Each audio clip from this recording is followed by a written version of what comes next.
Hey friends, it's Caleigh Bird. Welcome back to my channel. You know I'm always thrilled to have you. So today, while I am still literally waiting for all of my paints and things to be shipped in from Oahu, I figured I'd make a little video about finding beauty everywhere you go. Because it is very important as an artist. Sometimes you can't control where you are or what materials are at your disposal, or even like what inspiration is around you. Like, there's a lot you can't control in this world, but you don't want any of those things to get in between you and being creative. It's a tragedy not to be able to be creative when you want to. So today, using just a plain little piece of paper in my little notebook and a regular pencil, I am going to show you how to appreciate some beauty no matter where you are. Thanks for being here, guys. You know I appreciate you. Make sure you pop that subscribe button, and I will see you next time.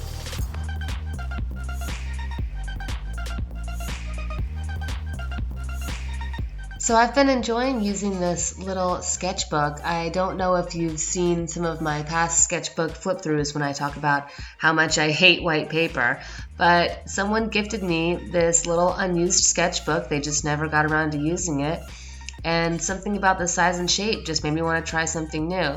So I've been doing more of these little graphic sketches lately and been having a really good time. Now today I wanted to chat about finding beauty wherever you are. Because believe it or not, you can look around just about anywhere and find something interesting, something with a great shape, something with an interesting shadow, some kind of challenge right in your backyard. Now, I know not everyone even has a backyard, but you can find plenty to draw within your own house too. I'm not even lying when I say I have seen gorgeous paintings of kitchen sinks or half-empty milk cartons. Seriously, if you find the right lighting and put some time and effort into it, you can make any object interesting. Just look at Claude Monet or Georgia O'Keeffe's work. They painted the same things over and over and over again, like doorways or haystacks or buildings, just in different light, in different times of day, in different seasons. You can literally paint the same thing hundreds of times if you want to, and every time it will be different if you use your eyes and you really look just a little deeper.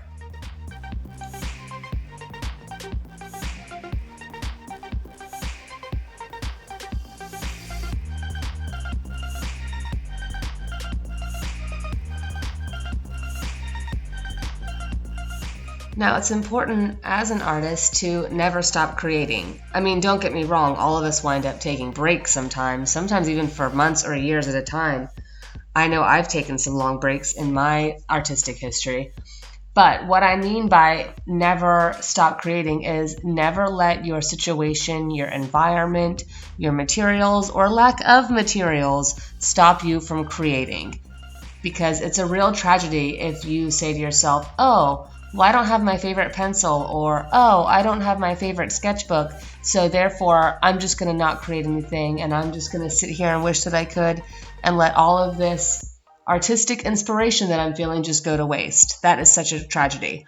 Like, for example, this week's video, and the last few things I've posted on my Instagram and in my story, a lot of it has been in this little sketchbook, because I am literally shipping my oils from Oahu over here to the East Coast, so it's going to take a few weeks. They had to go on ground mail because they just don't like that kind of thing in the air on the airplane, which I don't blame them. I don't really want my oils to explode because of the changing barometric pressure or whatever. I guess not even barometric, but changing pressure or whatever is that on the airplane.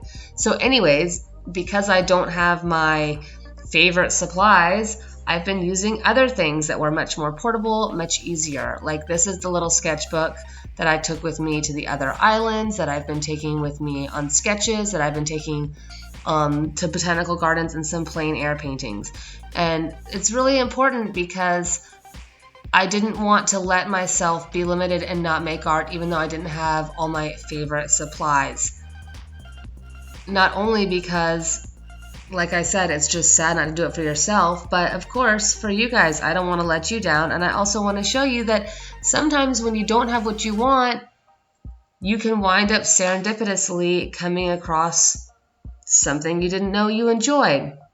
like I was saying earlier with this notebook, it just sort of fell into my place. Well, it was a few months ago. I've been drawing on it for a few months, but it kind of came into the right time because this is a graphic style that I've been kind of wanting to play around with. And as you know, I am obsessed with interesting shadow shapes. So I've been wanting to play around with a style where I completely focused on just the light and dark shadow shapes and nothing else. So with this style, and I'll show you some more from the sketchbook at the end of the video, but with this style, I'm using two tones. So I'm doing a simple outline drawing just from life. Everything in the sketchbook is from life, simple outline drawings. And then I am splitting my surface area into either light or dark. No midtones, no cross-hatching, no relief forming, just using the shadow shapes. And I've noticed that on some things, which you can tell on this tree stump, and on a rhododendron I drew and some other things, it can get to be a little confusing, but I think it's a great exercise, and I always wind up enjoying the end result, even if it's a bit unusual from my normal style.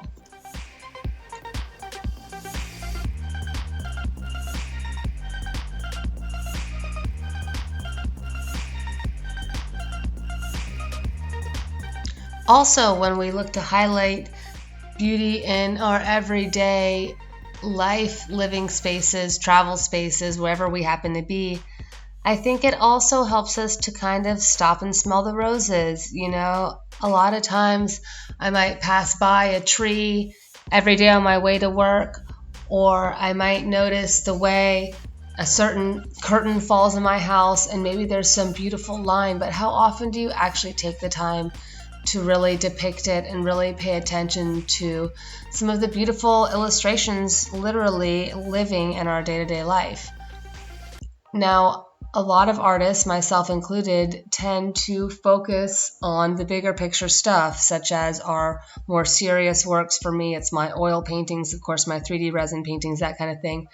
So sometimes I can get lost almost in the big picture and forget about enjoying just the day-to-day beauty. And honestly, whenever I take the time to take an extra 30 minutes on my walk, or maybe make a play date with a friend to go visit an arboretum or something like that, to really take the time to bring my sketchbook and just draw for the sake of drawing, none of these sketches are ever going to become anything more than what they are, then I'm always refreshed and rejuvenated, and I feel like even simple exercises can show up in a big way in your work. Sometimes it's just nice to make something for the sake of making something, which can be pretty obvious, but when you are trying to make a career out of your art, a lot of times your artwork can become somewhat commodified in some way, either through trying to sell it or market yourself or show on YouTube or whatever. So it's really nice just to say, you know what, these tangerines are cute and I'm going to sit here and draw these tangerines, and that's enough.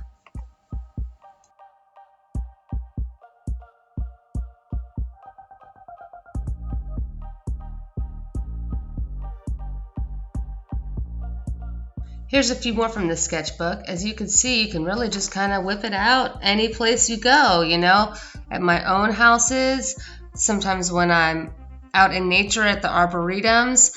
I've even brought this sketchbook to a few figure drawing sessions, which is really an unusual switch up for me. And of course, having something so nice and tiny makes it very easy when you are traveling to other islands, like Big Island or Maui for me. Or even when you are lucky enough to have your wonderful friend cook you dinner. There are always a few moments here and there you can make for sketching if it's really important to you. And trust me, it should be important to you. It's so satisfying and really, really good for your big picture art. And if you'd ever like a little one-on-one help or motivation with your artwork, just drop me a line. I am available for art mentoring. Make sure you pop that subscribe button and I'll see you next time. Thanks for being here, guys.